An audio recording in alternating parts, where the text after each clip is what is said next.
فصدوا عن سبیلہ، پھر انہوں نے اللہ کے راستے سے بھی روکا۔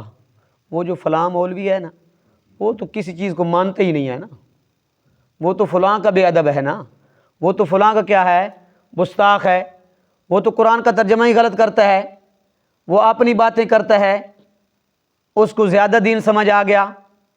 نہ میرے بھائی، ہمیں زیادہ دین سمجھ نہیں آیا، ہم آپ کو قرآن کی آیات سناتے ہیں، پیارے پیغمبر کی راہ بتاتے ہیں، آپ مانیں یا نہ مانیں وہ آپ کی مرضی ہے، ہمارا کام ہے آپ کو بتانا۔ رب تعالیٰ فرماتے ہیں انہوں نے میری آیات کو بھی بیچ ڈالا۔ بڑے بڑے مولوی یہاں بکھر گئے، دنیا کو ترجیح دی، دین کو بھول گئے، اللہ کی آیات کو پس پشت ڈال دیا، پیارے پیغمبر کی سنت کو پس پشت ڈال دیا۔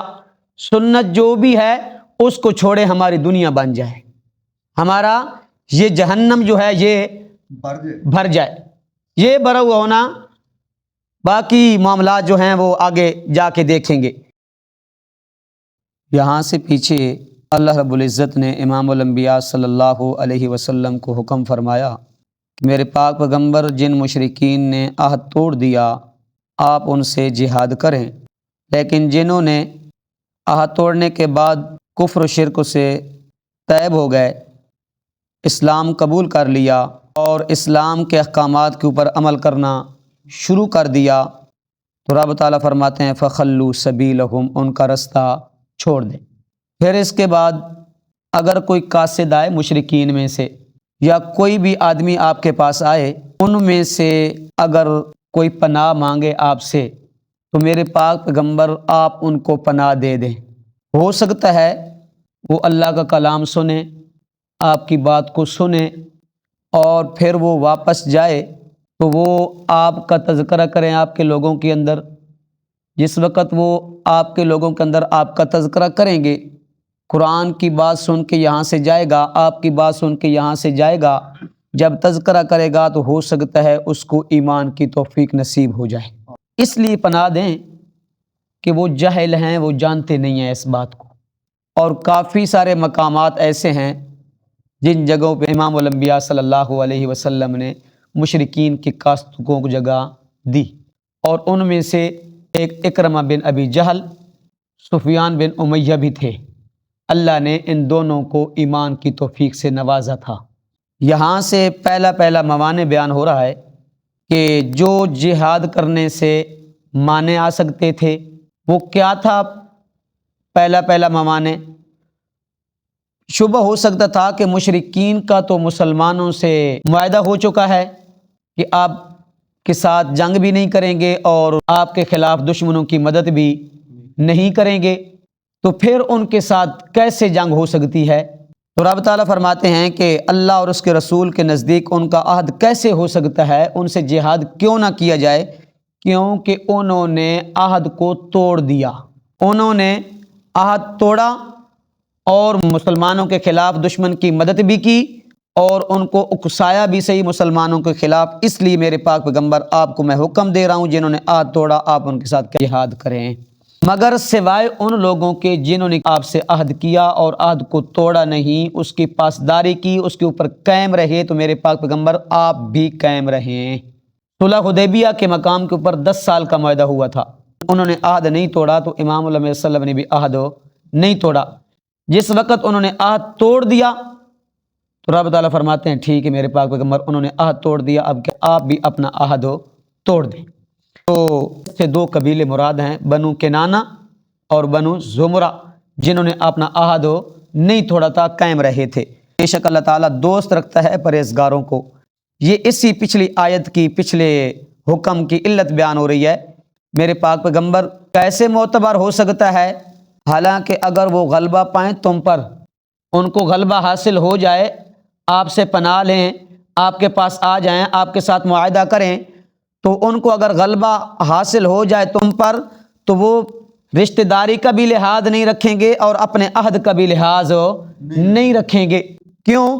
یہ منافق کی پہلی نشانی ہے کہ بڑی چکنی چپڑی باتیں کرتا ہے لیکن اس کا دل تسلیم نہیں کرتا، دوسرے کو دھوکہ دینے کے لیے۔ رب تعالیٰ فرماتے ہیں میرے پاک پیغمبر ان کی یہ اپنے منہ کی باتوں کی وجہ سے، چکنی چپڑی باتوں کی وجہ سے آپ ان کے اوپر اعتماد نہ کریں۔ ان کے دل نہیں مانتے، ان کے دل انکار کرتے ہیں، اکثر ان میں سے نافرمان ہیں۔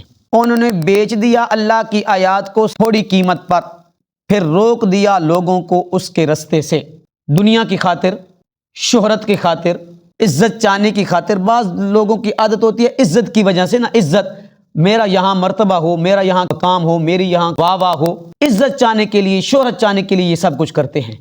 دوسرے کی چپلوسی کرنا یہ ظاہری طور پہ ہوتا ہے، لیکن اندرونی طور پہ وہ کچھ بھی نہیں کرتا۔ جب پیٹ پھیر کے چلا جاتا ہے یا وہاں سے اٹھ کے چلا جاتا ہے، پیچھے سے آہستہ آہستہ وہ خریدنا شروع کر دیتا ہے، یہ ایسا تھا، یہ ویسا تھا، یہ ایسا تھا، یہ ویسے کرتا ہے، یہ ایسے کرتا ہے۔ وہ ظاہری شہرت، ظاہری عزت چاہنے کے لیے سب کچھ کرتے ہیں۔ رب تعالیٰ فرماتے ہیں انہوں نے میری آیات کو بھی بیچ ڈالا۔ بڑے بڑے مولوی یہاں بکھر گئے، دنیا کو ترجیح دی، دین کو بھول گئے، اللہ کی آیات کو پس پشت ڈال دیا، پیارے پیغمبر کی سنت کو پس پشت ڈال دیا۔ سنت جو بھی ہے اس کو چھوڑے، ہماری دنیا بن جائے، ہمارا یہ جہنم جو ہے یہ بھر جائے، یہ بھرا ہوا ہونا، باقی معاملات جو ہیں وہ آگے جا کے دیکھیں گے۔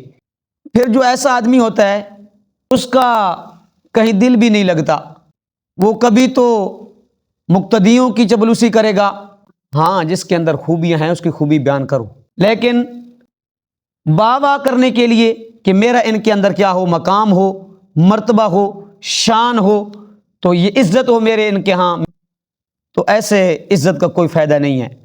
انہوں نے بیچ ڈالا اللہ کی آیات کو تھوڑی قیمت پر، پھر انہوں نے اللہ کے رستے سے بھی روکا۔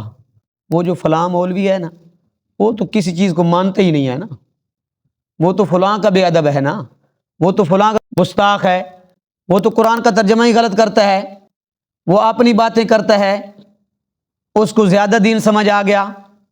نہ میرے بھائی، ہمیں زیادہ دین سمجھ نہیں آیا، ہم آپ کو قرآن کی آیات سناتے ہیں، پیارے پیغمبر کی راہ بتاتے ہیں، آپ مانیں یا نہ مانیں وہ آپ کی مرضی ہے، ہمارا کام ہے آپ کو بتانا۔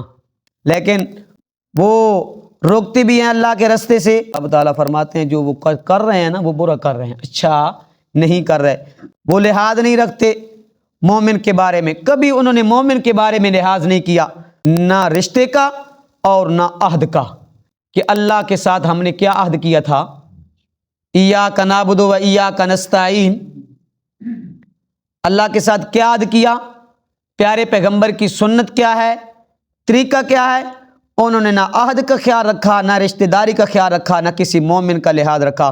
رب تعالیٰ فرماتے ہیں یہی لوگ ہیں حد سے بڑھنے والے۔ اللہ عمل کی توفیق عطا فرمائے۔ اعوذ باللہ من الشیطان الرجیم، بسم اللہ الرحمن الرحیم۔ وَإِنْ أَحَدٌ مِّنَ الْمُشْرِكِينَ اسْتَجَارَكَ، اور اگر کوئی مشرکین میں سے پناہ مانگے آپ سے، فَأَجِرْهُ، تو پناہ دیجئے اس کو، حتیٰ یہاں تک کہ یسمع کلام اللہ، وہ سن لے اللہ تعالیٰ کا کلام، ثم ابلغہ مأمنا، پھر پہنچا دیجئے اس کو اس کے امن کی جگہ، ذالک بأنہم، کہ اس لیے کہ قوم لا یعلمون، وہ لوگ علم نہیں رکھتے۔ کیف یکون للمشرکین، کیسے ہو سکتا ہے معتبر مشرکین کا عہد عند اللہ و عند رسولہ، اللہ کے نزدیک اور اس کے رسول کے نزدیک، الا الذین عاہدتم، سوائے ان لوگوں کے جن سے تم نے عہد کیا تھا، عند المسجد الحرام، مسجد حرام کے پاس، فما استقاموا لکم فاستقیموا لہم، تو جب تک وہ عہد پر قائم رہیں، لکم تمہارے لیے، فاستقیموا لہم، تم بھی قائم رہو ان کے لیے، ان اللہ یحب المتقین، بے شک اللہ تعالیٰ دوست رکھتا ہے پرہیزگاروں کو۔ کیف وإن یظہروا علیکم، حالانکہ اگر وہ غلبہ پائیں تم پر، لا یرکبوا، تو لحاظ نہ کریں گے، فیکم تمہارے بارے میں الا ولا ذمہ رشتے کا اور نہ عہد کا، یرزونکم بافواہہم وہ خوش کرتے ہیں تم کو صرف اپنے منہ سے، وتأبی قلوبہم اور انکار کرتے ہیں ان کے دل، واکثرہم فاسقون اکثر ان میں سے نافرمان ہیں۔ اشتروا بآیات اللہ ثمنا قلیلا انہوں نے بیچ دیا آیات الہی کو تھوڑی قیمت پر، فصدوا عن سبیلہ پھر روک دیا لوگوں کو اس کے رستے سے، انہم ساء ما کانوا یعملون بے شک وہ برا کام تھا جو وہ کر رہے تھے۔ صدق اللہ العظیم۔